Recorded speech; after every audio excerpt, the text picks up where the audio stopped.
Arestado ng Bureau of Immigration ang Chinong hacker umano at isa sa mga big boss ng Lucky South 99 na nasa likod ng Pogo Hub sa Porac, Pampanga. Ayon sa immigration, plan raw ng suspect na magtayo ng bagong Pogo Hub.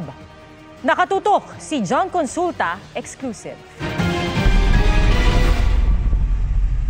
Armado ng mission order na pirmado ni Bureau of Immigration Commissioner Norman Tansinco, pinasok ng mga tauhan ng BI Fugitive Search Unit at Presidential Anti-Organized Crime Commission ang resort na ito sa La Union.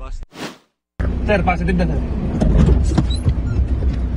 Arestado ng immigration ang Chinese na si Lin Qiude na umunoy hacker at isa sa big boss ng Lucky South 99 na nasa likod ng Pogo Hub sa Porac, Pampanga.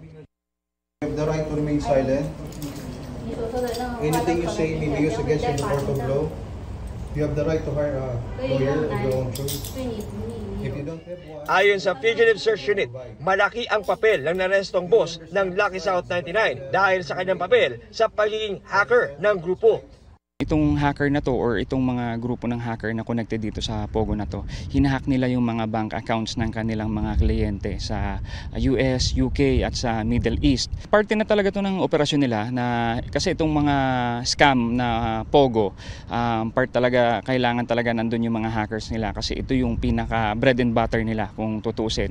Kasi hindi sila makakapag-operate or pilay ang operasyon nila kung wala itong mga hackers nila. Ayon sa BI, dahil uminit na sa mga otoridad ang Pogo Hub sa Pampanga, sinisimulan na raw ilipat ang kanilang operasyon sa ibang lugar sa norte. Isa siya sa mga expert hacker ng grupo na ito kaya kailangan siya para mag-set up ng panibagong opisina. Actually, ang information natin kaya sila napadpad sa parte ng La Union ay para mag-set up nga ng panibagong operasyon. Wala pang pahayag ang suspect na sumalalim na sa booking procedure sa BI at nakakulong na sa kanilang detention facility sa Taguig. Iimbisigan din ng Presidential Anti-Organized Crime Commission o PAOC ang narestong hacker para makakuha ng karagdagang impormasyon sa ibang boss ng Lucky South 99.